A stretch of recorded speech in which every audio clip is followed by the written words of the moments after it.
Nag-iingay ang mga teachers sa loob ng faculty room. Alas 7 pa lang ng umaga, pero parang nasa palengke na ang eksena. Naruroong may nagtatanong ng mga baong ulam, merong nagbebenta ng tinapay, may naniningil ng utang katulad ni Malin. Nabalitaan niyo na ba? May bago tayong co-teacher na papasok ngayon. Tanong ni Agnes habang nakatitig sa hawak na salamin at nagpapahid ng lipstick sa labi. Saan mo naman nabalitaan yan? Sinabi ng principal, nakalimutan mo na yatang pinsang ko yun. Kaya naman, updated ako. Babae bang bagong teacher? Maganda kaya o chicks? Hoy sus! Ayan na naman siya sa main concern niya. Lalaki ang makakasama natin at balita ko, sobrang gwapo niya. Biglang sumeryoso ang mukha ni Ismael pagkarinig sa tinura ng babaeng kausap. O ano, natameme ka no? Ang hilig mo kasi sa chicks. Buti sana kung gwapo ka. Narinig ko yun Di narinig mo. Pinaparinig ko naman talaga sa iyo Masyado ka kasing feeling. Itong babaeng to, kala mo naman kagandahan. Mukha kang ang puwet ng baso Huy, nag-aaway na naman kayo. Hindi na ako magtataka kung isang araw bigla kayo magkadevelopan. Umikot pataas ang mga mata ni Agnes habang si Ismael naman tila nandidiri ang reaksyon. Over my dead body! Pipiliin ko na lang maging matandang binata kaysa patulan yan. Naaaliw naman si Oliver sa patuloy na asaran ng dalawa. Maya-maya pa'y umayos na ng upo si Oliver. Nang mapansing papasok na sa pinto ng faculty room si Isabel, malakas na tumikim si Ismael habang nakangiting nakatingin kay Oliver. Ay, nandiyan na yung angel mo, Oliver. Huwag kang maingay. Walang nagawa si Agnes kundi asarin ng palihim ang lalaki. Hindi naman lingid sa kanila na may gusto si Oliver sa co-teacher nilang si Isabel. Tahimik lang ang nasabing dalaga. Kung hindi mo ito lalapitan at kakausapin, hindi ka rin niya kakausapin dahil nahihiya si Oliver kaya hindi niya masabi na matagal na siyang may gusto rito. Takot kasi siyang ma-reject o mabasted. Nagtanong-tanong pa siya sa mga kakilala at kaibigan ni Isabel kung may boyfriend na ito, pero wala naman daw. Sa ilang beses na pagsunod niya dati sa dalaga, wala naman siyang nakikitang umaakyat ng ligaw dito. Good morning, Isabel. Alam mo, habang tumatagal, paganda ka ng paganda. Tipid namang humiti si Isabel. Bahagya pa niyang inayos ang salamin sa mata, saka inayos ang mga gamit sa table. Akala mo siguro uubra kay Isabel yung mga pambobolo mo, no? Tumahimik ka nga, Agnes. Malamang, alam naman yan chickboy ako Kaya hindi niyan papatulan ang sinasabi ko. Buti naman at aminado ka. Pumukhang talongkano to. Anong sabi mo Pakiulit? Kung ako mukhang puwet ng baso, ikaw naman mukha kang talangka. Humarap ka nga sa salamin. Paano naman makita mo yung sarili mo? Kaunti na lang. At didikitan ko ng scotch tape yung bunganga mo. Oy, sige nga, gawin mo. Puro ka pananakot. Ano, Sinusubukan mo talaga ako Wala pa ring humpay ang dalawa sa pag-aasaran habang abala si Isabel sa pagbubuklat ng libro. Lihim namang sumusulyap si Oliver dito hanggang nakaw-tingin lang ang kanyang mga naibibigay sa dalaga. Kung minsan ay naiisip niya kung hanggang kailan siya magiging ganun. Gusto niyang magpaalam kay Isabel na kung pwede siyang umakyat ng ligaw, pero nauuna lagi ang pagkatorpe niya. Sabay-sabay na napalingon ang lahat sa pinto. Nang magsalita ang principal nila, bumati silang lahat ng magandang umaga. Magtatanong pa sana si Agnes, pero biglang umatras din ang dila niya nang makitang pumasok ang matangkad at maputing lalaki sa loob ng faculty room. Hindi ko alam kung nabanggit ko noong nakaraang meeting natin na may bagong darating na teacher dito sa school natin. Masaya akong i-announce sa inyo na dumating na nga siya. Medyo malayo ang pinanggalingan ni Sir, kaya sana'y maging maayos ang pakikitungo natin sa kanya. Especially kayo. Ituring niyo sana siyang parte ng pamilya natin. Ipinakikilala ko nga pala sa inyo, si Sir Alexander Del Rosario. Isa-isang binati ng mga guro ang bagong dating na guro. Ang abala at walang kibong si Isabel, hindi makapaniwalang tumitig kay Alexander. Namilog ang mga mata nito at naging balisa sa pagkakaupo pagkakita sa lalaki. Anong ginagawa niya rito? Halos idikit na ni Agnes ang katawan sa bagong dating na binatang guro. Hi, Mr. Del Rosario. I'm Agnes nga pala. Hello ma'am. Pleased to meet you. Nang magkamalay ang dalawa, halos maihi sa labis na kilig si Agnes. Hindi magkandamayaw sa pagbati sa ibang kasamahan si Alexander, pero sa sulok ng mata nito ay isang babae lang ang gusto niyang makita at makausap. Walang iba kundi si Isabel, ang babaeng unang pumukaw ng kanyang atensyon pagpasok niya sa loob. Umiwas naman ang tingin si Isabel sa bagong dating na guro. Bit-bit niya ang libro at maliit na pouch. Eksaktong pagkalayo ni Isabel ay nakalapit na si Alexander sa kanya. Hi ma'am. Bago lang pala ako dito. Pleased to meet you. Tiningnan ni Isabel ang nakalahad na kamay ni Alexander. Halos sa kanila naman nakatuon ang pansin ng mga gurong naroon. Tumayo ng marahan si Isabel, saka tipid na ngumiti. Pleasure to meet you. Hindi tinanggap ni Isabel ang pakikipagkamay ng lalaki sa kanya. Umiwas siya at diretsyong lumabas ng pinto para pumunta sa unang klase niya sa oras na yun. Nangingiti habang umiiling si Alexander. Wala siyang nagawa kundi sundan ng tingin ang palabas na babae. Napansin naman ni Ismael ang pag-isnab na ginawa ni Isabel. Ang pagpasensyahan mo na si Isabel. Ganun talaga yun eh. Masyadong aloof at tahimik. Ay, oo nga. Ay, ganun talaga siya. Pero mabait naman yun. Hindi lang talaga siya palakibo at palasalita. Basta kapag kailangan mo na makakausap, pwedeng-pwede naman ako. Nako, ayan na naman siya. Papansin. Anong papansin? Inggit ka lang kasi walang pumapansin sa'yo. Che! Diyan ka na nga! Bago pa masira ang araw ko! Isa-isang lumabas sa faculty room ang mga teacher. Oras na kasi para magturo sila sa mga estudyante. Nang umagang yun ay naging abala ang lahat. Tanghali na nang muli sila magkita-kita sa loob ng faculty room. Dahil may bagong dating na teacher, kaya naman nanlibre ng lunch ang principal. Halos hindi magkamayaw ang mga guro sa mga nakahaing pagkain sa mahabang lamesa.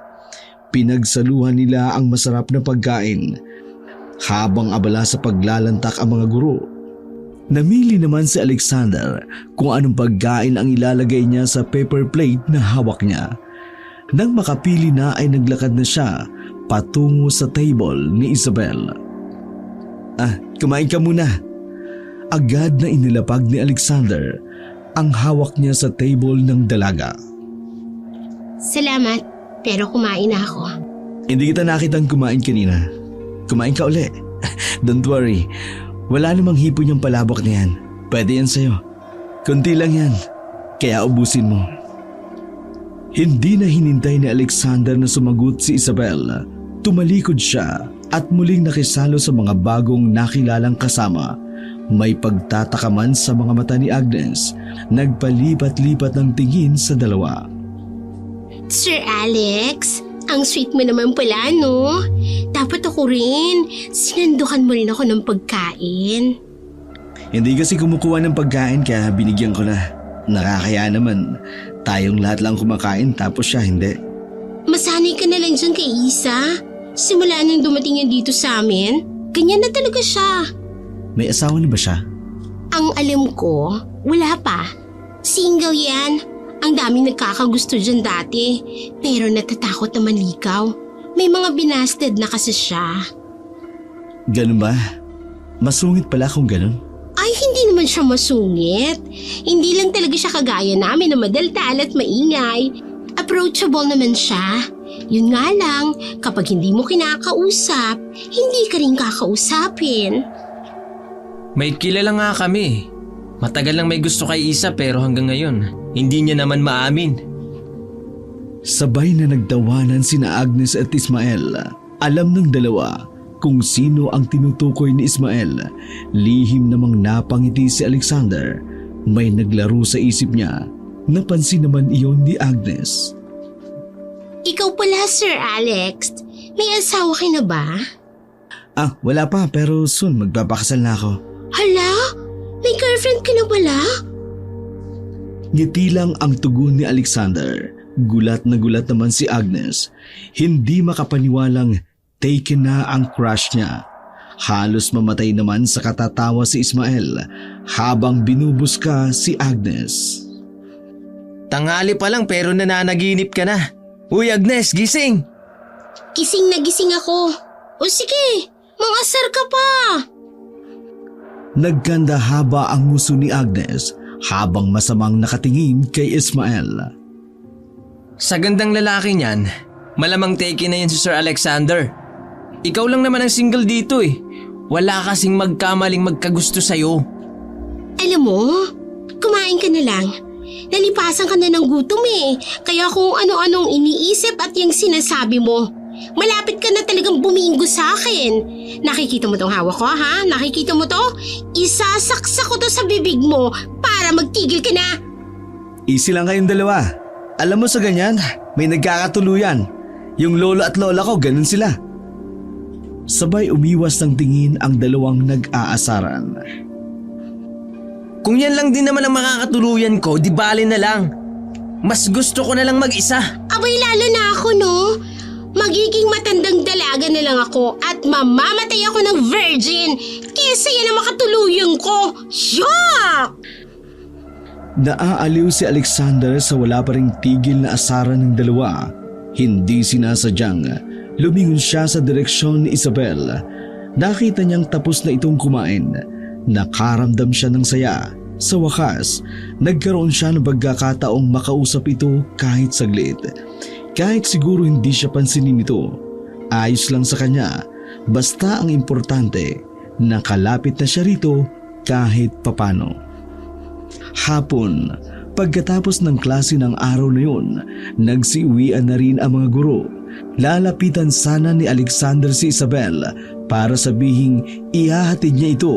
Pero nauna na palang nakaalis ang babae. Alam niyang parte pa rin iyon ng pag-iwas nito sa kanya. Lumipas ang mga araw. Naging sibil naman sila sa isa't isa. Hindi muna masyadong lumalapit si Alexander dahil baka mainis ang babae sa kanya. Humahanap lamang siya ng tamang tiyempo para makausap ito ng solo at masinsinan. Nakipaglapit si Alexander kay Agnes para makakuha siya ng impormasyon tungkol kay Isabel. Madali namang kausap si Agnes. Makwento at wala ring preno kung magsalita. Teka nga pala, bakit nga pala panayan tanong mo tungkol kay Isabel? Interesado ka ba sa kanya? Naku-curious lang ako sa kanya. Sa lahat kasi ng babaeng teacher dito, siya lang yung walang imik. Parang ayaw niya sa akin. Oh, sus! Sabi ko naman sa'yo, ganyan talaga siya. Sigurado ka ba talaga na wala yung boyfriend? Mukha ba akong sinungaling? Wala nga ako nakikitang naghahatid o nagsusundo sa kanya. Nakapunta na rin kami sa bahay niya. Wala rin siyang kasama doon. Wala siyang mga magulang? Ang sabi niya, nasa ibang probinsya ang magulang niya. Gusto ko siyang makilala. Aayain ko siyang lumabas. Ay, ang bilis mo naman, sir. Pero pupusta ako. Hindi yan papayag. Magkano naman ang pusta mo? Ang mananalo, isang buong linggong manlilibre ng lunch. O ano, deal? Yun lang pala eh. Deal. Narinig ni Oliver ang pustahan ng dalawa. Lihim siyang nakaramdam ng inis o galit. Hindi niya maintindihan ang sarili. Basta yun lang ang ibinubulong ng damdamin at isip niya. Kailangan pa ba talagang pagpustahan niyo ang bagay na yan? Saka sinabi naman ni Ma'am Agnes na hindi papayag si Isabel. Gulat na naibaling ang tingin ni Agnes kay Oliver. Sa unang pagkakataon, ngayon lang ito nagsalita ng ganong kaseryoso ang lalaki. Hindi naman seryoso ang pustahan namin, sir. Si Agnes lang nagsabi sa akin na hindi papayag si Isabel. Kay Isabel ako magsasabi para malaman ko yung sagot niya. Oy, mainit yata ang ulo mo, Sir Oliver. Wala naman kaming masamang intensyon sa narinig mo. Siguraduhin niyo lang. Nagsukatan ng titig sina Oliver at Alexander. Nag-iwan pa ng babala ng tingin si Oliver bago umalis. Nakakatakot siyang tumingin. Parang nagbabanta, sir. Malamang pumuporma yan kay Isabel. Naku, ang totoo niyan. Matagal na siyang may gusto kay Isabel. Pero, torpe siya kaya hindi niya masabi yung feelings niya. Baka maunahan ko siya. Hoy, iba rin ang fighting spirit mo, no? Type ko si Isa eh. Kaya gagawin ko ang lahat para pumayag siya na lumabas kami. Gawin mo ang lahat para naman tuluyan akong bumilib sa'yo. Hindi sinasadyang tumingin si Isabel sa direksyon ni Alexander. Kumaway at ngumiti naman ang binata. Nag-iwas naman ng tingin si Isabel. Hindi magtatagal, papansinin mo rin ako. Biyernes ng gabi, nangati ang isang nilalang habang nakatitig sa bilog na buwan. Tuwing kabilugan ng buwan ay nag-iiba ang anyo niya. Halos mangunyapit siya sa pader sa hirap at sakit sa pagbabago niya ng anyo. Nagsimulang humaba ang kuko niya sa kamay at paa. Humaba at kumapal ang balahibo niya kasabay ng paghaba ng bibig.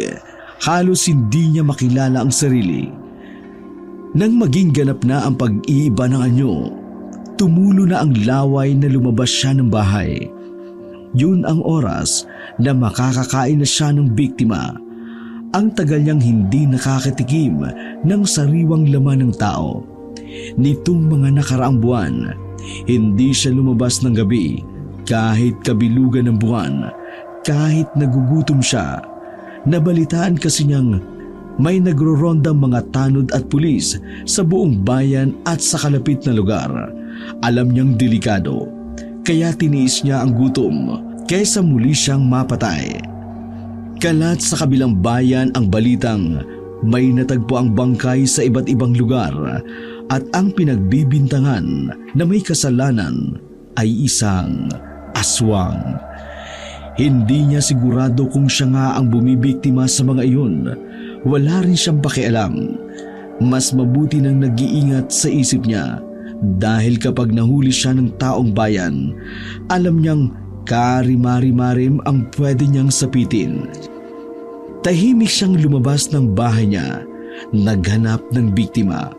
Hanggat maaari ay iniiwasan niyang mambiktima ng tao. Kung kaya, pumunta siya sa kulungan ng hayop na nakita niya. Eksakto namang 3 manok ang nasa kulungan. Binuksan niya iyon. Parang wala lang na hinablot niya ang isang manok. Nag-ingay naman ang 2 manok, lalo na nang kagatin sa liig ng aswang ang manok na hawak niya. Sumargo naman ang sariwang dugo sa liig noon. Walang kabas na sinipsip ng aswang. Sunod na ginawa niya, nilantakan niya at kinagat ang karni ng manok. Sa sobrang gutom, halos balahibo at buto na lamang ang natira. Susunggaban pa sana niya ang isa pang manok, pero biglang bumukas ang ilaw sa labas ng bakuran kung saan siya nanginginain. Alam niyang nagising na ang may-ari. Kapag ganoon, kailangan niya nang magmadaling umalis bago siya makita at mahuli. Kinabukasan, parang nakuryenteng kumalat sa buong lugar ang tungkol sa natagpuang manok na walang natira kundi buto at balahibo. Ayaw namang magsalita ni Mang Kanor pero napilitan siya dahil sa dami ng nag-oosyoso sa labas ng bahay niya. Di ko naman nakita kung sino ang may gawa nito sa manok ko. Mabuti na lamang at isa lang ang nakain niya. Baka malaking ahas ang may gawa nito. Nako, Ikanor. Tsak na hindi ahas ang may gawa niyan. Kung ahas yan, abay lulunukin niya ng buo yung manok at hindi parang ganyan na kinatay. Hindi ko naman pwedeng sabihin na ang napapabalitang aswang ang may gawa nito.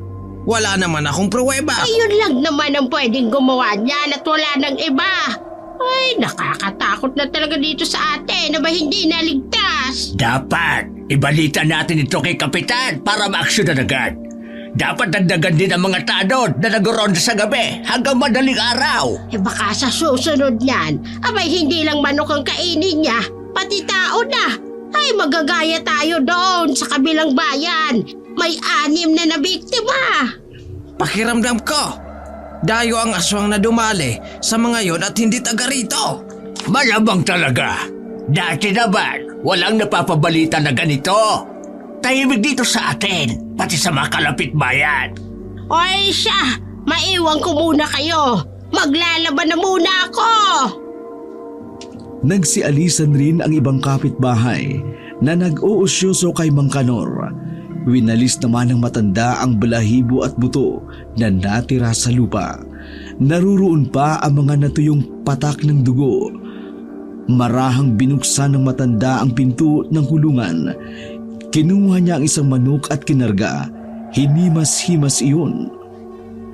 Kawawa naman ang mga alaga ko. Natakot siguro kagabi. Grabe ang pag-iingay niyo. Pasensya na kung hindi agad ako nagising. Hayaan niyo at ililipat ko kayo ng kulungan. Parang batang kinausap ng matanda ang 2 alagang manok. Nag-iisa na lang sa buhay si Mang Kanor at tanging pag-aalaga na lamang ng manok ang libangan at nagbibigay ng aliw sa kanya. Huwag lang siyang magkamali na bumalik dito at baka siya nang katayin ko. Nang umagang iyon, halos madapa si Agnes sa pagmamadaling makapasok sa faculty room. Hindi pa siya nakakaupo.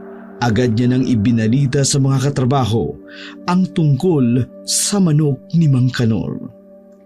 Ang aga-aga parang walang kwenta naman yung kwento mo, Agnes. Hoy, baliw. Totoo kaya yung sinasabi ko, no? Nakwento lang ng nanay ko sa akin habang nag-aalmusal kami kanina. Ano nangyari sa manok ni Mang Kanor? Ayun na nga, kinain nga at hindi malaman kung sinong may gawa. Ang sabi nga nila, baka aswang daw. Ngumisi si Ismael saka tumawang tumingin kay Agnes. Ikaw lang naman ang aswang dito sa lugar natin eh. Tumigil ka ha? Abo segundo kong to. Hindi ako mapagkakamalang aswang. Pwisit ka talaga eh. Totoo ba yung narinig ko? May aswang? Gulat naman na napatingin ang 3 kay Isabel. Bigla kasing nagsalita ang babae.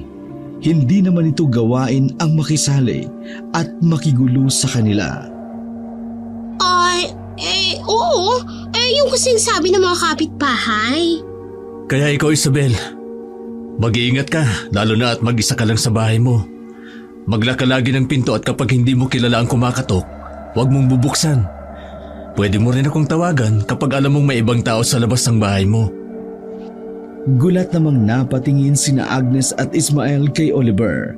Wala namang emosyong tumingin si Isabel kay Oliver. Tipid itong ngumiti. Huli na nang maintindihan ni Oliver kung ano ang biglang nasabi niya. Gusto man niyang bawiin pero nahihiya na siyang gawin iyon. Pwede mo ring tawagan si Agnes o kaya si Ismael. Hindi lang ako siyempre. Salamat sa concern mo, Oliver. Okay lang naman ako sa bahay. Saka kaya ko naman ang sarili ko, kung sakali. Ang ibig kong sabihin, babae ka kaya hindi mo rin kakayanin kung may magtangkang masama sa'yo. Napansin ni Oliver ang pagpasok ni Alexander. Maluwang na ngumiti naman si Alexander sa mga kasamang nagkukumpulan. Good morning sa lahat! Hi Isabel! Biglang sumeryoso ang mukha ni Isabel nang makita ang lalaki. Bumalik siya sa table at nagpasintabi sa mga kasama. Snabera, Hi! Hey, Sir Alex! May kwento pala ako sa'yo. Tungkol saan naman yan? Naniniwala ka ba na may aswang? Aswang? Oo naman. Hindi mo na itatanong kapag gabi nagiging aswang ako. Seryoso ako. Iba naman yung tinutukoy mo eh. Napahalakhak ng malakas si Alexander. Nakamasid lang naman si Ismael at Oliver. Ay nako, sige na nga, hindi ko na ikukwento. Sige na, kwento mo na. Makikinig ako. Mukhang interesting yan eh.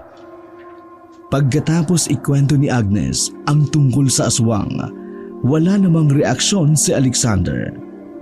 Hindi kasi ako taga rito kaya hindi ko alam kung maniniwala ba ako sa ganyang kwento. First time ko nakarinig tungkol sa aswang. May nakita na akong taong kumakain ng buhay na manok. Literal na kinain. Pero sa perya ko lang yun napanood tuwing piyesta. Sa bagay, sa syudad ka nga pala galing. Kaya imposibleng may aswang doon, no? Bahala ka kung maniniwala ka o hindi. Basta, ikwinento ko lang sa'yo.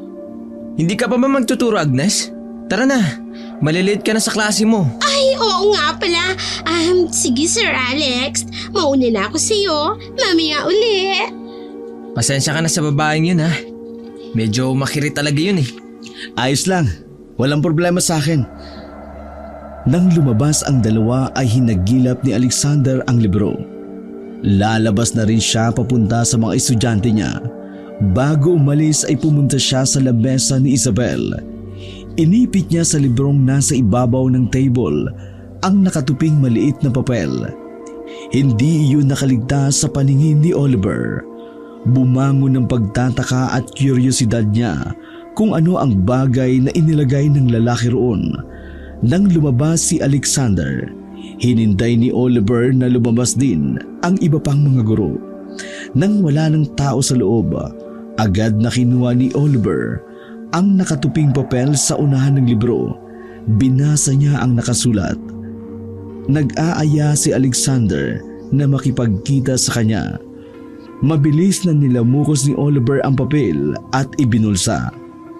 7:00 na ng gabi, matyagang naghintay si Alexander sa isang kainan malapit sa eskwelahan kung saan sila nagtatrabaho.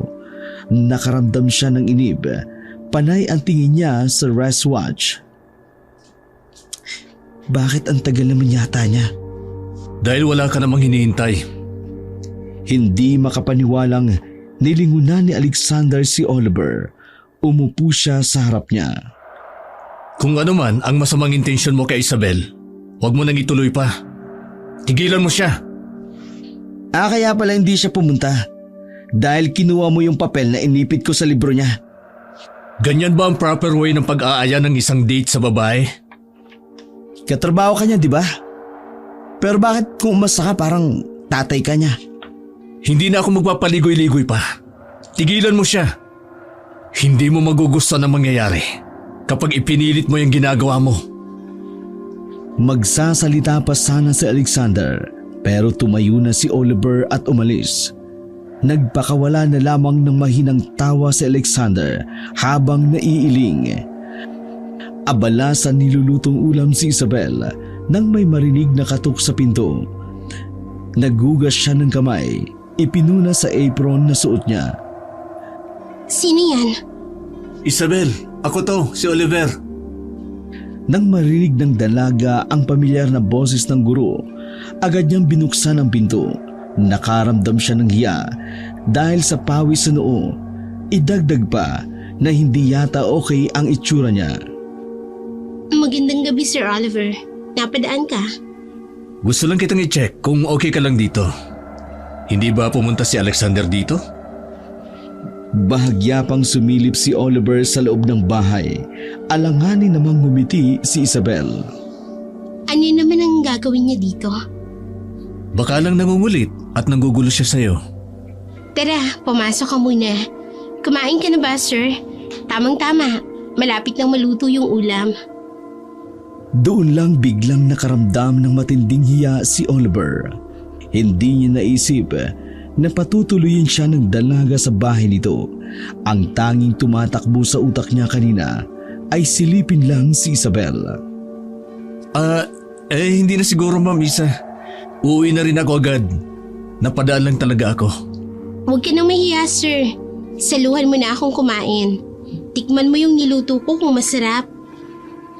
Napakamot na lamang sa batok na pumasok si Oliver. Sa kusina sila dumiretso.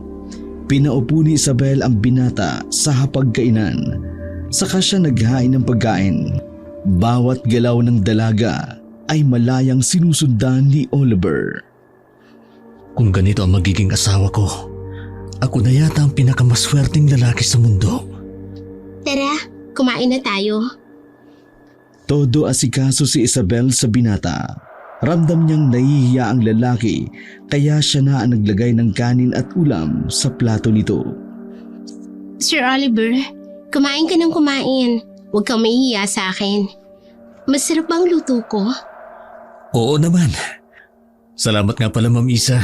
At kahit hindi sinasadya, inimbitahan mo ako dito sa bahay mo. Nakakahiya at nakikain pa ako. Hayaan mo sa susunod, ako naman ang manglilibre sa'yo sa labas.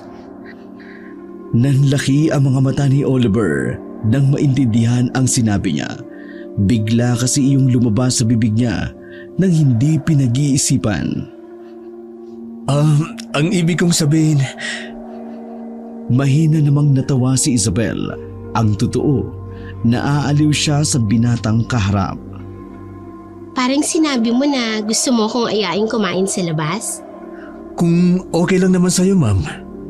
Okay lang sa akin. Sabihin mo lang kung kailan para makapaganda ako.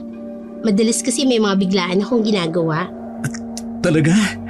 Pumapayag ka? Oo naman. Nagbago na yata ang isip mo? Ay, siyempre hindi. Nagulat lang ako dahil hindi ko ina-expect na papayag ka. Kaya lang, hindi ka ba natatakot? Hindi mo ko lubusang kilala. Bakit naman ako matatakot? Sa ganda mong yan, sinong matatakot sa'yo? Sumeryoso ang magandang mukha ni Isabel at diretsong tumitig kay Oliver. Mali mo, ako pala yung napapabalitang gumagalang aswang dito. Malakas na tumawa si Oliver. Muntik na siyang masamid. Mabuti na lamang ay maagap si Isabel sa pagkuha ng tubig. Hinimas ng babae ang likod ni Oliver. Alam mo, malabong maging aswang ang kagaya mo. Kung tatakutin mo ako, Ma'am Isa, wag ako dahil matagal na akong takot. Paano kung seryoso ako? Matiim na tumitig si Oliver kay Isabel. Sinalubong naman iyon ng babae. Kung ikaw man ang aswang na gumagala dito sa atin, okay lang. Buong puso kong tatanggapin ang pagkatao mo. Masyado ka namang seryoso. Binibiro lang kita. Alam ko naman. Pero walang halong biro. Kahit ano o sino ka pa, buong puso kong tatanggapin. Sino naman kasi ang may kagustuhan na masalinan o mahawaan siya ng pagiging aswang? Sa bagay, tama ka sa sinabi mo, sir. Siya nga pala, Ma'am. Pwede bang Oliver na lang ay tawag mo sa akin kapag magkausap tayo? Wala naman tayo sa school. Sanay na kasi ako eh. Pero sige, Oliver na lang itatawag ko sa'yo. Pagkatapos kumain, saglit pang nagkwentuhan ang dalawa. Sa tagal nilang magkakilala, yun ang unang pagkakataon na nagkausap ng sarilinan ang dalawa. Hindi rin naman nagtagal, nagpaalam na si Oliver na umuwi. Habang naglalakad palayo, walang pagsidla ng tuwa sa puso ni Oliver. Para bang hindi lumalapat sa lupa ang mga paa niya. Napakagaan ng pakiramdam niya. Kasalukuyan ng nagliligpit ng pinagkainan si Isabel. Nang muling makarinig ng mga katok sa pinto, nagmamadali siyang nagtungo sa pintuan. Inisip niya na baka bumalik si Oliver at may nakalimutan. Nawala ang nakahandang ngiti ni Isabel nang mapagbuksan ang seryoso at nakasimangot na si Alexander. Anong ginagawa mo rito? Tumingin pa sa labas ng bahay si Isabel. Baka may nakakita sa kanilang dalawa. Nagmumukha lang naman akong tanga sa kahihintay sa tagpuan natin. Gagong Oliver na yan. Kinuha niya yung inipit kong papel doon sa libro mo sa table mo. Kaya hindi mo nabasa. Masyado ka kasing nagpapahalata. Wala bang nakakita sa'yo sa labas? Wala naman. Ang tagal ko naghintay dyan sa puno. Napakatagal umalis ang bisita mo. Hindi mapigilang humalakak ni Isabel. Ang lukot ng mukha ni Alexander ay lalong nalukot sa labis na inis. Napakatorpe naman ang lalaki na yun. Kung inamin niya na kaagad sa'yo na manliligaw siya, edi sana may pag-asa na sana siya. Ang dami niyang paligoy-ligoy. Nakikinig ka sa pinag-uusapan namin kanina? Malamang maririnig ko. Gusto ko nga sanang pumasok dito sa loob kanina. Pinapapa kasi ako ng lamok sa labas eh. Huwag ka ng maraming reklamo, Alex. Hindi ka naman tatalaban ng dengue. Kakain ako. Masarap ba yung niluto mo? Tinatanong pa ba yan? Kumain ka na lang. Habang maganang kumain si Alexander, nakaharap naman sa laptop si Isabel. Maiba tayo. Naniniwala ka bang may totoong aswang sa lugar na to? Oo naman. Nakita ko na yun isang beses. Pero hindi ko naabutan. As in, ano itsura niya? Parang hayop ang itsura. Pabalahibo. Basta nakakatakot. Hindi ka natatakot? Bakit naman ako matatakot? Kung takot ako, di sana hindi ko hinabol. Alam mo kapag tayong dalawa magkausap, nagiging pilosopo ka. Pero kapag nasa school ka, halos hindi ka kumikibo. Ngumiti ng inis si Isabel at sinabayan pa ng pagpikit-pikit ng mga mata. Gumaganyan ka pa. Bunutin ko yung pilik mata mo eh. Mas maganda ng ganun nila ako makilala. Parang may pa-mysterious effect. Kung malalaman nila kung sino ka talaga. Bakit ba kasi napunta ka sa lugar na to? Di ko nga rin alam kung bakit ako nandito. Na-burnout ako sa city kaya gusto ko munang huminga. Namiss din kita eh. Ang tagal mo hindi bumalik. Wala ka yatang balak bumalik. Babalik naman ako, pero hindi pa ngayon. Ang sabihin mo, busy ka dun sa Oliver na torpedo na yun. Kung hindi kita kilala, iisipin kong nagsiselos ka sa kanya. Kung pumapayag ka ba naman na magpaligaw sa iba, di sana may suot ka na ng singsing. Kaya lang napaka-choosy mo. Kung bibigyan ako ng singsing, yung gold ang gusto ko. Para kapag nagipit ako, pwede kong isanla. Kakaiba ka talaga ha. Bibigyan ka na ng singsing, gusto mo yung gold pa. At may bala ka pang isangla. Tapusin mo na yung pagkain mo para masimulan na natin ang gagawin natin. Kinabukasan ay napansin nila Agnes at Ismael ang maaliwalas at sobrang saya sa aura ni Oliver. Sumisipol pa ito habang inaayos ang mga gamit. Hindi napigilang makiosyoso ng dalawa. Mukhang masaya ka yata ngayon, Sir Oliver. Sabihin na natin na may magandang nangyari sa akin kagabi. Buti pa sa'yo may magandang nangyari. Samantalang sa isa dyan, hanggang ngayon, 0 pa rin ang love life. Pinaparinggan mo na naman ba ako? Wala naman ako sinabing pangalan ah. Bakit ka ba nagre-react? Gigil na inirapan ni Agnes ang lalaking palaging nang bubuska sa kanya. Nakaramdam ng tuwa si Oliver nang makitang pumasok si Isabel, ngunit agad ding nabura ang ngiti niya. Nang kasunod nitong pumasok si Alexander, kumaway pa at ngumiti sa kanya nang nakakaloko si Alexander. Napansin naman ni Agnes ang nakakakaba na tensyon sa pagitan ng dalawang lalaki. Kaya bumalik siya sa sariling lamesa.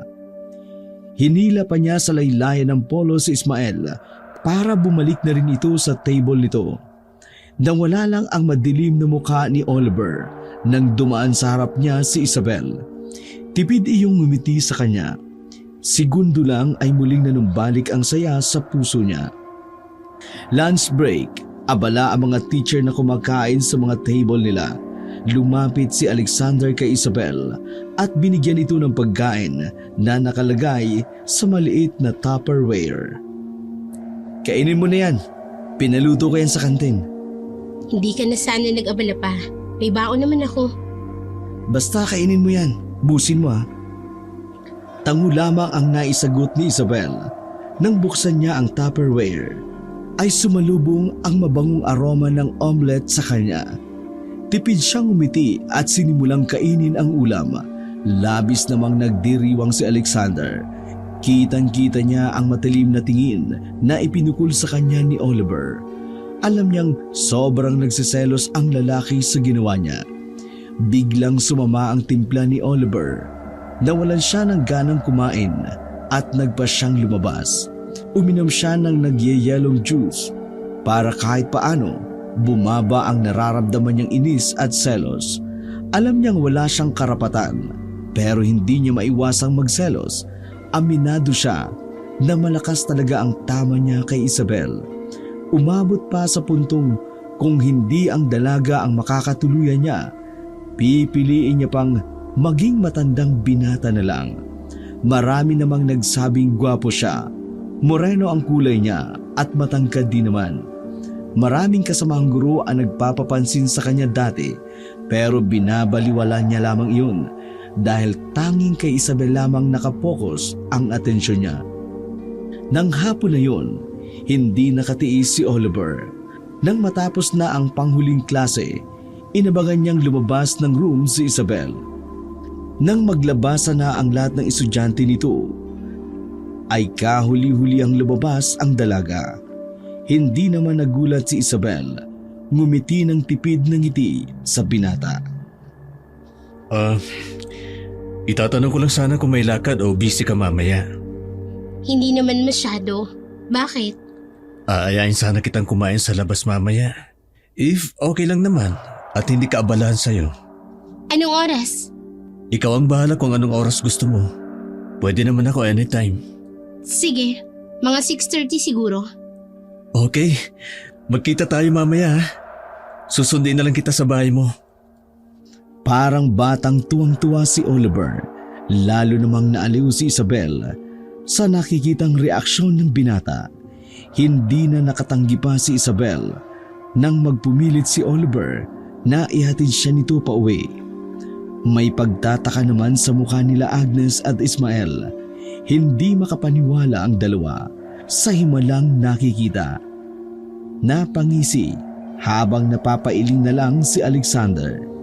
Sa sobrang excited ni Oliver, 6:00 pa lang ng gabi, tapos na siyang magbihis. Sinigurado niyang gwapo siya sa suot niya at mabango ang perfume na ginamit niya. Ilang beses siyang pabalik-balik sa harap ng salamin para sipatin ang sarili. Hindi nagtagal, umalis na siya ng bahay para puntahan si Isabel sa bahay nito.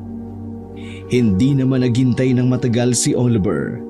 Agad siyang pinagbuksan ni Isabel ang pinto. Bumungad sa kanya ang simpleng ayos pero napakagandang si Isabel. Yun ang unang beses na nakita niyang walang suot na salamin ang dalaga. Hindi niya napigilang tingnan mula ulo hanggang paa ang babae. Mukhang napaaga yata ako ng pagsundo sa'yo. Sakto lang naman ang dating mo. So, tara na ba? Kailangan kasing makauwi ako ng medyo maaga. Naku, pasensya ka na kung naabala yata kita ngayong gabi. Hindi naman. Bawal lang talaga akong magpaabot na masyadong gabi. May gagawin din kasi ako mamaya. Sige, tara na. Kakain lang naman tayo. Tapos ihatid na kita pa uwi.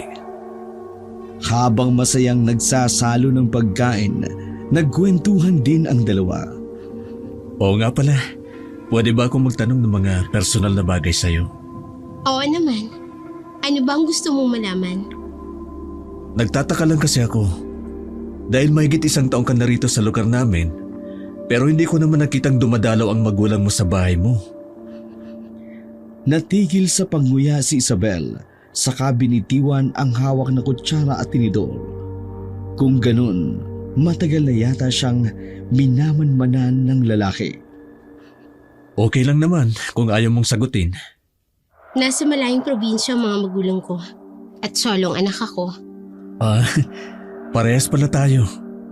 Solo rin akong anak, kaya nga pangarap ko kapag mag-aasawa na ako, maraming anak ang gusto ko. Bakit nga pala wala ka pang asawa? Kasi hinihintay ko pa na sagutin ako ng gusto kong ligawan. May nililigawan ka na? Sino? Wala pa akong lakas ng loob magsabi sa kanya. Takot kasi ako na baka iwasan niya ako. Hindi naman siguro. Kung ako yung babae, maswerte ako kung kagaya mong manliligaw sa akin. Talaga? Oo naman. Kaya lang, hindi ako pwedeng ligawan. Bakit naman? Siguro na broken-hearted ka na dati. At hanggang ngayon natakot ka na sumubok. Hindi yun ang dahilan. Pakiramdam ko kasi, malas ako sa pag-ibig. Yung huling boyfriend ko, pinatay. Pinatay? Bakit? Sino ang may gawa? Kagaya ng sabi ko sa'yo, hindi mo pa ako lubusang kilala. Komplikado ang lahat ng bagay sa buhay ko. Hindi ko pwedeng sabihin dahil sikreto lang. Naiintindihan ko. Pero kung gusto mong i-share sa akin, mapagkakatiwalaan mo ako. Gusto sanang itanong ni Isabel kung bakit siya minamanmanan ng binata, pero pinili niyang huwag itanong. Malalaman din niya ang tunay na dahilan ng pakikipaglapit nito sa kanya. Hindi lang makapaniwala si Isabel na baka may masamang tangka sa kanya ang binata. Dati pa man, madalas niya nang napapansin ang mga palihim na tingin nito sa kanya na binabaliwala niya dahil wala naman siyang nararamdamang kakaiba. Pero mukhang nagkakamali siya. Kailangan niya mag-ingat dahil baka ito pa ang makaalam ng sekretong itinatago niya. Mula sa kinaroroonan ni Isabel sa gilid ng bintana, natanaw niya ang biglang lumabas sa itim na kalangitang bilog na buwan. Nagbago ang ekspresyon ng mukha niya, aligagang napatingin kay Oliver na kumakain pa rin. Napansin naman ni Oliver ang kakaibang ikinikilos ng dalagang kaharap. Hinaplos ni Isabel ang magkabilang braso habang patingin-tingin sa bilog na buwan. Isabel, nilalamig ka ba? Hindi naman. Bigla kasing sumama ang pakiramdam ko. Pwede bang umuwi na tayo? Pasensya ka na kung naudlot ang pagkain natin. Ay, hindi. Okay lang naman. At teka, magbabayad lang ako tapos ihatid na kita. Hindi mo na ako kailangang ihatid. Kaya ko na ng sarili ko.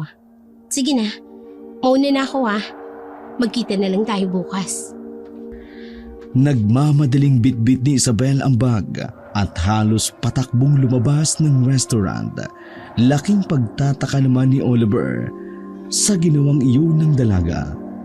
Nang tawagin ng waiter at itanong ang bill nila, hindi sinasadyang napatingin sa bintana si Oliver. Kitang-kita niya ang bilog na buwan. Napalingon pa siya sa paligid nang magdahulan ang mga aso mula sa malayo. Hindi niya inaasahan na kabilugan ng buwan ng mga araw na yun. Mabuti na lang, walang ibang nakakita sa kanya. Nakita niya ang madilim na eskinita at doon nagtago.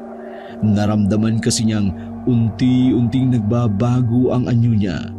Sumakit naman ang braso at mukha niya kagaya ng dati.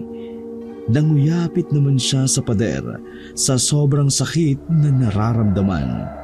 Ilang sandali pa'y sabay na lumabas ang mahaba niyang kuko sa kamay at paa. Bumaba ang nguso at tumubo ang makapal na balahibo sa buong katawan. Kahit na sino ang makakakita sa kanya, hindi siya makikilala.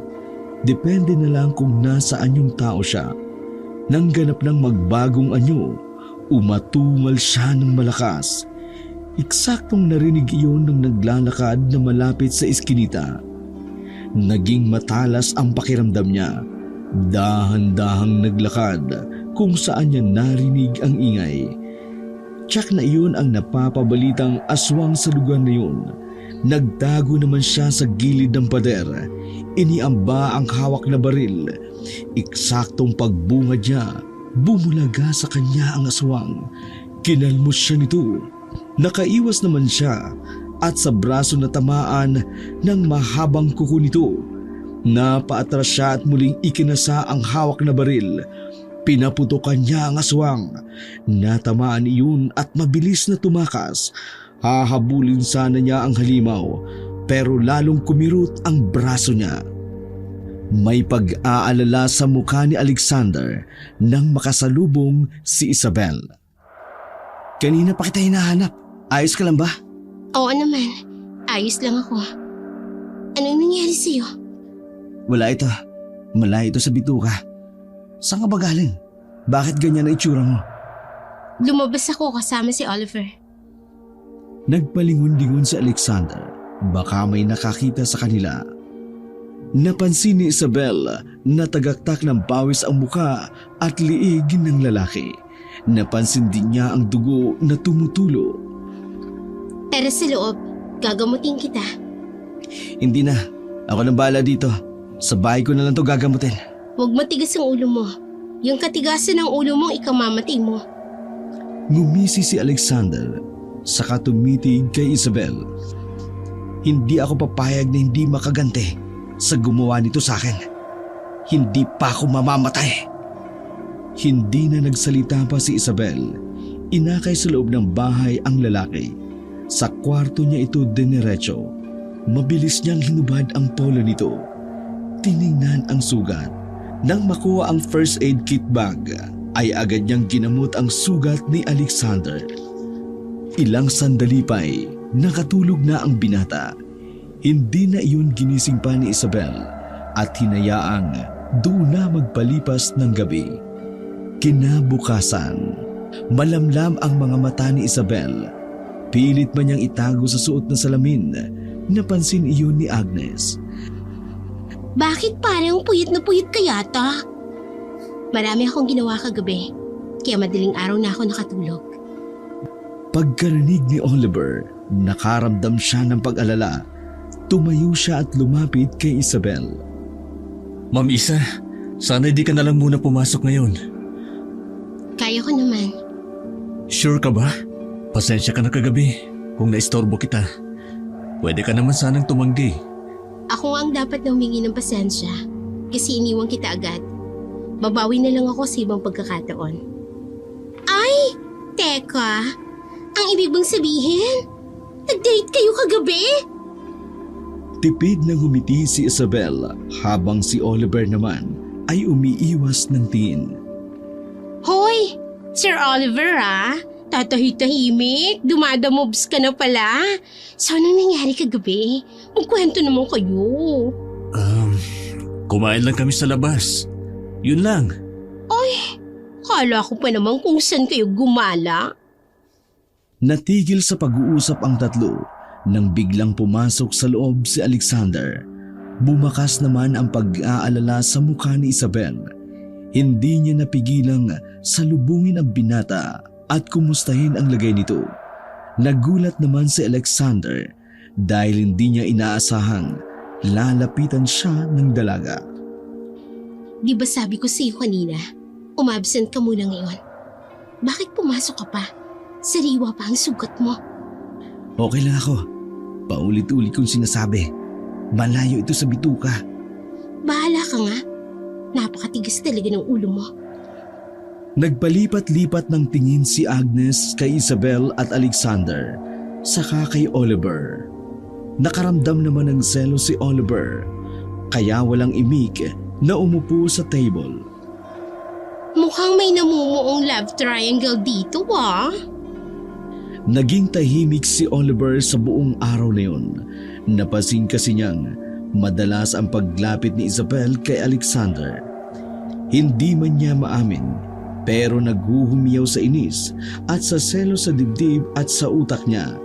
Lalo siyang nawala ng lakas ng loob na sabihin kay Isabel na ito ang tinutukoy niyang gusto niyang ligawan. Mukha pa namang playboy ang Alexander na yun. Hindi sila bagay. Natural lang yung nararamdaman mo na nagsiselos ka. Merienda ka na muna. Kanina ka pa ba dyan? Medyo lang. Ang sama nga ng tingin mo kay Sir Alexander Hindi naman Ikaw talaga kung ano-anong nakikita mo, Agnes. Gusto mo tulungan kita? Ilakad kita kay Ma'am Isa. Hindi na kailangan. Sabi niya kagabi, hindi siya pwedeng ligawan. Ay, kung baka dahil sinagot niya na si Alex. Hindi kaya? Iba yung mga tinginan nila, oh. Napansin ko nga rin yun eh. Pero, subukan mo pa rin. Sumusuko ka kasi kaagad eh. Bahala na. Kung ayaw niya sa akin, ayos lang naman. Huwag lang sana siyang sasaktan ng Alexander na yun. O siya, sige na. Babalik na ako sa table ko. Sa bahay ni Isabel, dumiretso si Alexander. Ayaw sana ng lalaki. Pero wala siyang magawa kapag ipinipilit ni Isabel ang kagustuhan. Inalis ng dalaga ang benda sa braso ni Alexander. Saka muling nilinis at pinahiran ng gamot. Alam mo Isa, malaking abala itong ginagawa ko sa'yo. Ikaw lang naman ang nag-iisip niyan. Hindi ka nga sabi kaabalahan sa akin. Isa pang salita mo, kukurutin ko yung sugat mo. Oo na, hindi na po ko kontra. Amazona. Lumalakad ka kasing mag-isa. Hindi mo ko iniintay. Naintay pa ba kita? Busy ka sa pakikipag-date. Pinagbigyan ko lang naman yung tao. Nakakahiya nga dahil iniwan ko siya. Nakita ko kasing bilugong buwan, kaya nagmamadali akong umalis. Bakit kasi pinipigilan mo ang sarili mong magmahal? Alex naman, tinatanong pa ba yan? Alam mo naman na malalim ang dahilan, di ba? Alam ko, maintindihan ka niya. Kapag inamin mo at pinaliwanag mo sa kanya, mukhang mahal na mahal ka ng tao. Masasaktan lang siya kapag minahal niya ako. Ayokong mangyari sa kanyang nangyari kay Gerald dati. Nag-iisip ka kasi kaagad ng mga nega. Pagbigyan mo rin sarili mo na lumigaya. Kapag salita ka naman, akala mo hindi ka takot pumasok sa relasyon. Nangarap din naman ako pero saka na yun. Ayan, tapos ko nang gumutin ng sugat mo. Magpahinga ka na muna at mamaya umuwi ka na. Ihahatid na kita sa apartment mo. Kaya ko ng sarili ko. Ikaw ang dapat magpahinga. Tingnan mo nga yung mga mata mo, malapit ang bumagsak. Kapag sure akong safe kang makakauwi, saka ako matutulog. Ginawa mo naman akong bata. Laking tao kong to. Malaking tao ka nga, munti ka namang mamatay. Nakachamba lang yun sa akin. Kapag nagkita kami uli, mananagot siya sa akin. Para mapanatag ang loob ni Isabel, inihatid niya sa tinutuluyang apartment si Alexander. Pauwi na sana siya nang makita ang magandang tambayan ng parke. May mga palamuti at iba't ibang kulay ng ilaw at sa pinakagitna ay may open waterfalls. Naakit siyang maupo sa mahabang upuan. Pinanunood ang falls. Marami ring mga nakatambay at karamihan magkarelasyon. Baka pwedeng tumabi. Gulat na nilingunan ni Isabel ang binatang nagsalita sa likod niya. Gabi na, bakit nasa labas ka pa? Tambayan ko kasi dito. Nakita kitang umupo dito, kaya nilapitan na kita. First time ko lang tumambay dito. Maganda pala dito kapag gabi. Oo naman. Pero mas maganda ka. Anong sabi mo? Wala. Ang sabi ko, maganda talaga dito. Kaya maraming tao tuwing gabi. Itatanong ko sana kung kumain ka na. Oo, tapos na. Ikaw, gusto mo bang kumain? Ililibre kita. Naku, hindi na. Kumain na ako kanina. Nagkasya na lang ang dalawa na panuurin ang waterfalls. Ilang sandali pa'y tumayo na si Isabel at nagpaalam kay Oliver na uuwi na. Gusto mo ihatid na kita? Hindi na. Medyo inaantok na kasi ako. Ayoko na ring abalahin ka. Okay, sige. Ingat ka ha. Hinatid ng tanaw ni Oliver ang dalaga. Nang mawala iyon sa paningin niya, nagpasya nang umuwi si Oliver. Napansin ni Agnes ang pagiging tahimik ni Ismael. Nagkaroon yata ng himala dahil natigil na ang lalaki sa pang-aasar sa kanya. Bigla niya tuloy na miss ang kakulitan at asaran nila. Hindi nabubuo ang araw niya hanggat hindi nabubwisit ng lalaki. Hoy, Ismael! Pansinin mo naman ako. Ilang araw ka nang ganyan. Kulit ka pa sa akin? Wala lang ako sa mood ngayon, Agnes. May sakit ka ba? Lumapit si Agnes at kakapain sana ang leeg ni Ismael. Pero agad na umiwas ang binata. Anong gagawin mo? Grabe makailag ha. Titingnan ko lang naman kung may sakit ka. Wala nga akong sakit. Saka na tayo magkulitan. May iniisip lang kasi ako ngayon. Mukhang malalim yung iniisip mo. Sige na nga, hindi na kita kukulitin.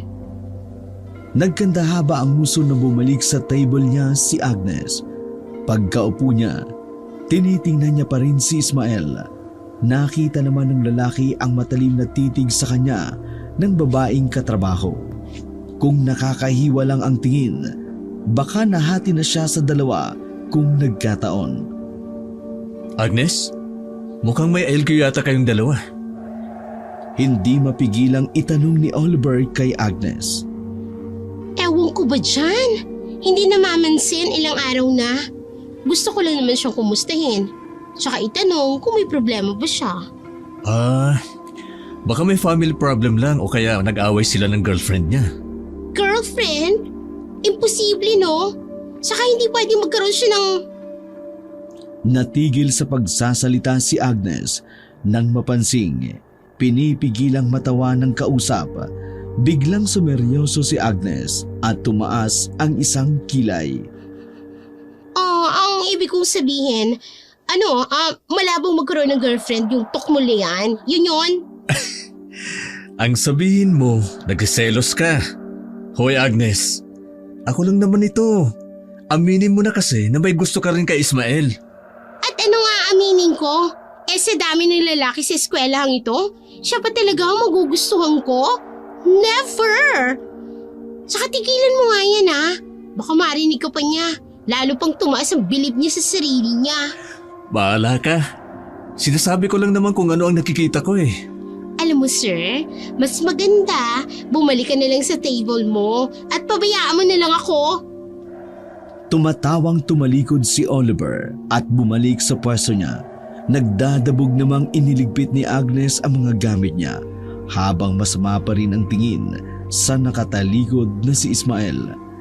Eksaktong inirapan niya ang lalaki at yun naman ang nakita ni Ismael. Kumunot ang noo nito, binawi ang tingin sa babae. Dinampot ni Agnes ang puncher na nasa lamesa at ibinato iyon sa likod ni Ismael. Ariko! Bakit ka ba nang babato? Nakaharang ka kasi dyan. Si Sir Oliver sana yung babatuhin ko. Luka-luka! Nagdadahilan ka pa eh. Nahuli na kita. Ang sama mong makatingin eh. Ang laki ng problema mo. Talaga? Buti nga hindi ka sa ulo tinamaan. Comatose ka sana ngayon. Baliw ka talaga no? Malala ka na. Matagal na. Di mo lang alam. Ewan ko sa'yo. Papansin! Pigil na matawa ni Oliver at iba pang mga guro na nakakakita at nakaririnig ng palitang asara ng dalawa. Hindi na bago sa kanila ang ganung senaryo. Halos araw-araw na ganun ang ginagawa ng dalawa. Muli pang sinulyapan ni Agnes si Ismael at kinakabahang makitang may pulang likido sa likod nito na kanina ay wala naman iyon. Hindi siya nakatiis, nilapitan niya ang binata. Ismael, masama yata yung pagkakabato ko sa'yo. May dugo yata yung likod mo. Gulat na kinapa ni Ismael ang likod. Nakita niyang may konting dugo sa daliri. Nagmamadaling lumabas si Ismael habang sobra naman sa pag-aalala sa muka ni Agnes. 2 araw na hindi pumasok si Ismael. Ang dahilan nito, masama ang pakiramdam. Nang mabalitaan iyon nila Isabel at Alexander, ay makahulugan silang nagkatinginan. Noong mga nakaraang araw, pinag-uusapan nila ang tungkol kay Ismael base sa kwento ni Agnes na nagdugo ang likod nito. Gustong makasiguro ng dalawa na tama lang ang hinala nila. Araw ng Biyernes, yun ang araw ng kaarawan ni Oliver. Sinorpresa niyang ayain sa labas si Isabel. Hindi naman tumanggi ang babae at pinaunlakan ang pag-imbita ng binata. Nagpaalam si Isabel kay Alexander, pumayag naman ang huli. Bago dumating si Oliver, sumaglit muna si Isabel sa labas para bumili ng regalo. Napili niya ang isang maroon na polo shirt. Eksaktong pagdating ni Isabel sa bahay niya, dumating na rin si Oliver para sunduin siya. Sa dating restaurant sila pumunta. Pagkatapos kumain, saka inabot ni Isabel ang regalo niya sa binata. Excited namang binuksan iyon ni Oliver. Nako, maraming salamat dito ha. Okay lang naman kung kahit wala kang regalo. Yung makasama lang kita sa special na araw sa buhay ko. Magandang regalo na sa akin yun. Maliit na present lang naman yan. Sana nagustuhan mo. At sana magkasya sa'yo. Maraming salamat ha. First time lang na may nagregalo sa akin. Ngayon lang din kasi ako nag-celebrate ng birthday ko. Baka naman may ka pa. Tara, tumambay tayo sa park. Tara. Magkatabing naupo ang dalawa sa mahabang upuan sa parke. Nagkwentuhan sila habang pinanunood ang waterfalls na malapit sa kanila. Masaya pa silang nagtatawanan nang biglang lumabas ang bilog na buwan sa kalangitan. Agad na napalis ang masayang ngiti sa labi ni Isabel. Naramdaman niyang nagbabibrate ang cellphone niya sa bag, kaya kinuha niya iyon. Pagkasagot ng tawag, biglang tumayo si Isabel at nagmamadaling nagpaalam kay Oliver. Oliver, ayoko pa sanang umalis. Pero kailangan ko na magpaalam. May biglaan lang ako importanteng gagawin. Ganun ba? Sige, okay lang. Ihahatid na kita. Hindi na. Kaya ko nang umuwi mag-isa. Sigurado ka ba? Oo naman. Sige na. Happy birthday ulit. Bago pa tumalikod, humalik pa si Isabel sa pisngi ni Oliver na labis na ikinagulat ng binata. Hindi siya makakilos at halos matulala na nasundan na lang ng tingin ang papalayong dalaga. Wala sa sariling kinapa ni Oliver ang pisngi na hinalikan ng dalaga. Bakit ko ba nagawa yun? Ano bang nasa isip ko? Buisit kasing Alexander to. Panira ng moment sa date ko. Habang nakahiga sa kama, nakaramdam naman ng kakaiba sa katawan. Ang nilalang na nagbabagong anyo tuwing kabilugan ng buwan. Nag-init ang pakiramdam niya. Ilang sandali pa'y nasa anyo na siya ng aswang. Halos isang buwan simula nang makakain siya ng sariwang karne. Parang yun lang ang kailangan niya para tuluyang gumaling. Munti ka na siyang mamatay nang tamaan ng bala ng baril. Mabuti na lang, maswerte siyang nakaligtas. Nagpasya siyang lumabas. Bahala na kung ano ang makikita niyang hayop sa labas. Basta ang importante, makakain siya para manumbalik ang lakas.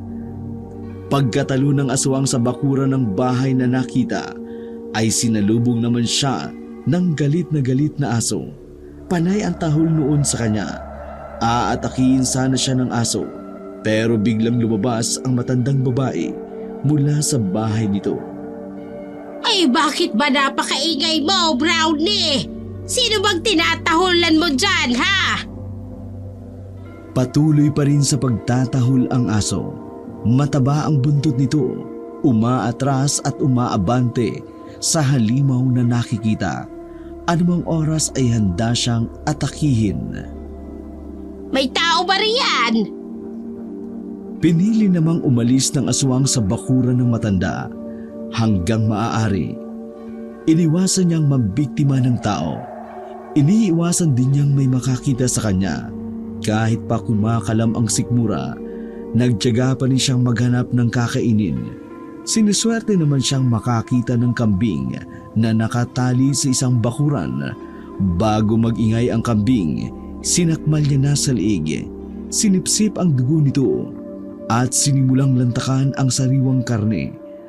Abala siya sa pagngasab nang maramdaman ang presensya ng taong malapit sa kanya. Itigil mo yung ginagawa mo at itaas mo ang kamay mo. Huwag mong tatangkain tumakas. Kung ayaw mo, barilin ka namin. Natigil sa pagguya ang aswang at dahang-dahang binitiwan ang hawak na karne ng kambing. Dahan-dahan namang lumapit si Alexander sa nakaluhod na aswang sa lupa. Akma niyang hahawakan ang kamay nito nang biglang lumingon ang aswang at hatawin ng kuko si Alexander. Lintik na! Gulat na gulat si Alexander. Mabuti na lang ay mabilis siyang nakailag kung nagkataon. May punit sana ang mukha niya.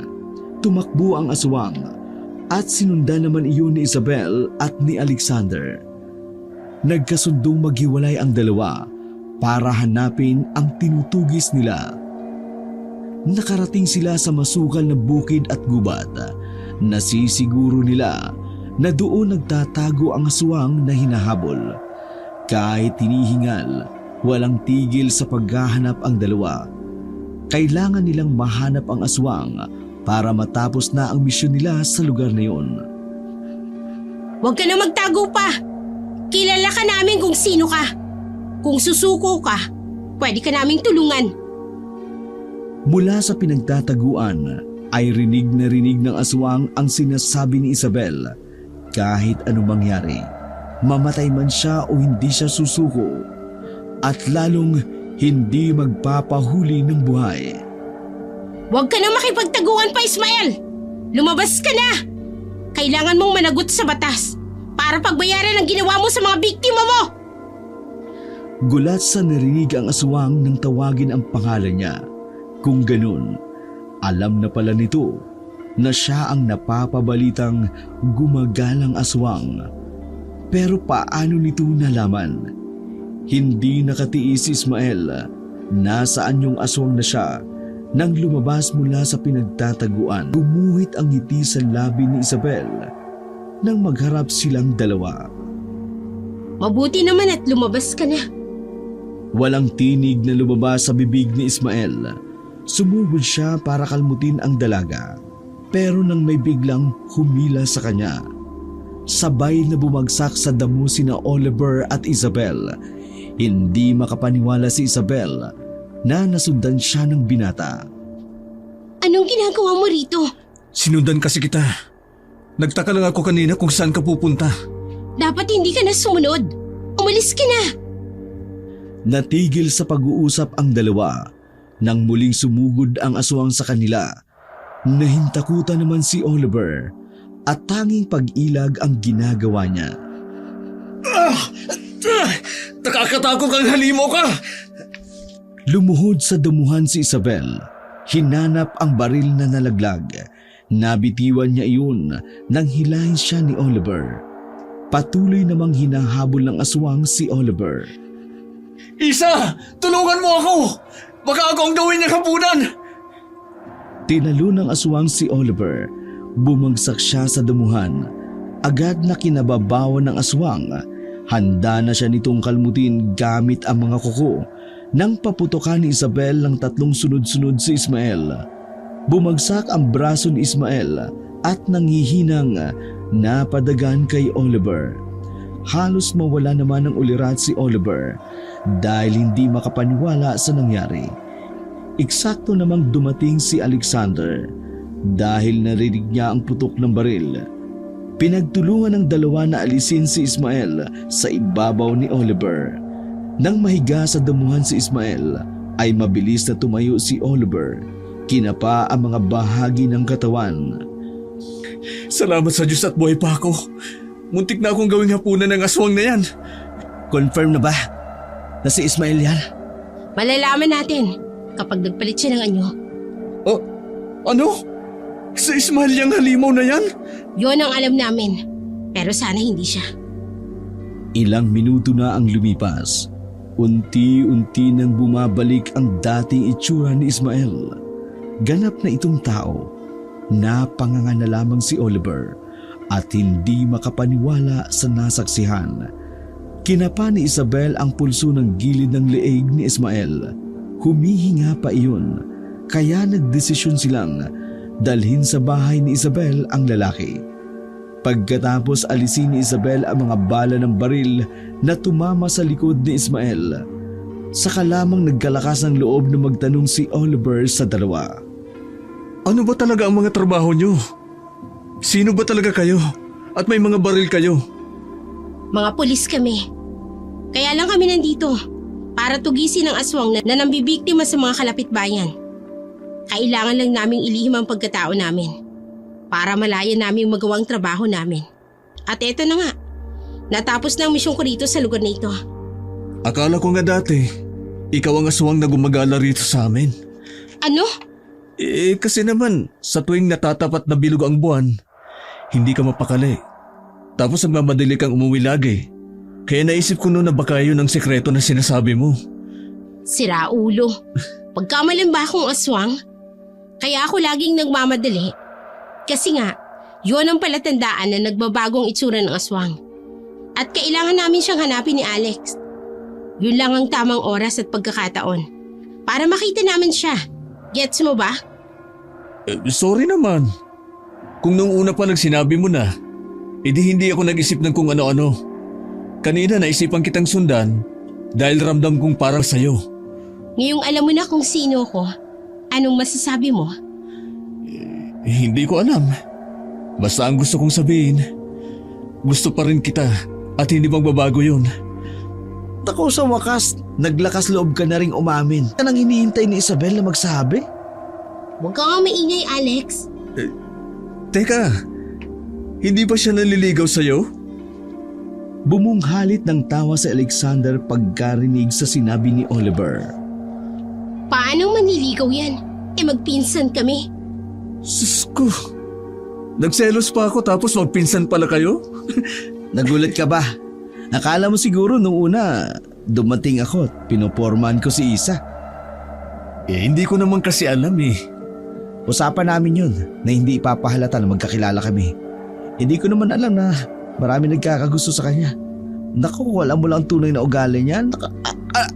Aray! Hindi nakatiis si Isabel. Piningot nito sa tainga si Alexander. Doon natawa si Oliver. Aliw na aliw siya sa kulitan ng dalawa. Pagsapit ng umaga, nagising si Ismael. Himala lamang at buhay pa siya. Nakiusap siya kina Isabel at Alexander na wag nang ikulong. Inamin niyang mga hayop lang ang binibiktima niya.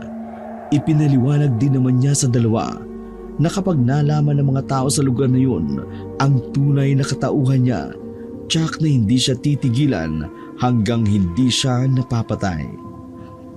Bakit binalak mo kaming patayin kagabi? Muntik na si Oliver. Instinct ko lang yun, Isa. Kahit ayaw mo, mismong katawan ko ang naguutos gumawa nun. Sorry. May pinagsamahan din naman tayo. Kaya hindi ka namin isusuko. Basta ipangako mo, hindi ka mabibiktima ng mga tao rito. Matagal ko nang binago yan. Isinumpa ko sa sarili ko na never kong gagawin yun. Mabuti na yun nagkakaintindihan tayo. Tatawagan ko si Agnes. Hindi ka kasi pwedeng magstay rito sa bahay ko. Hindi ka rin pwedeng pumunta sa ospital. Dahil tatanungin ka kung bakit may tama ka ng bala. Makikiusap ako sa kanya. Siya na muna mag-aalaga sa iyo. Mahina ka pa. Naku po. Huwag mo nang tawagan ng babaeng yun. Lalo lang ako nanghihina eh. Hindi. Ako ang masusunod. Mamili ka. Susunod ka o isusuplong kita. Bahala ka na nga.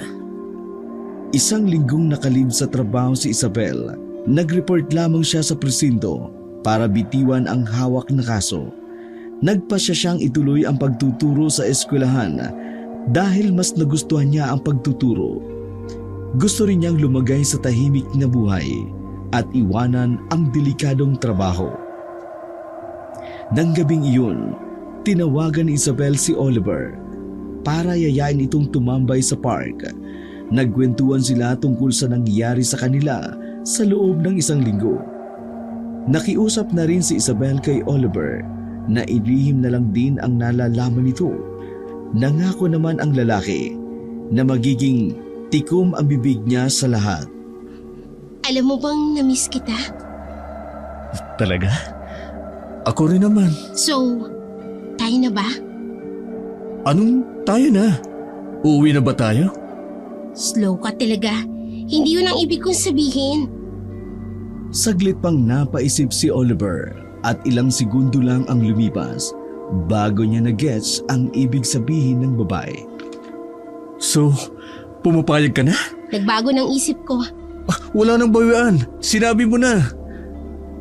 Tuwang-tuwang tumayo si Isabel at naglakad palayo. Sumunod naman si Oliver sa kanya. Akmang tatakbo si Isabel, pero mabilis siyang nahawakan sa kamay nang biglang niyakap ni Oliver. Nahuli na kita. At hindi na kita pakakawalan pa. Gumanti ng yakap si Isabel at marahang hinalikan sa pisngi si Oliver.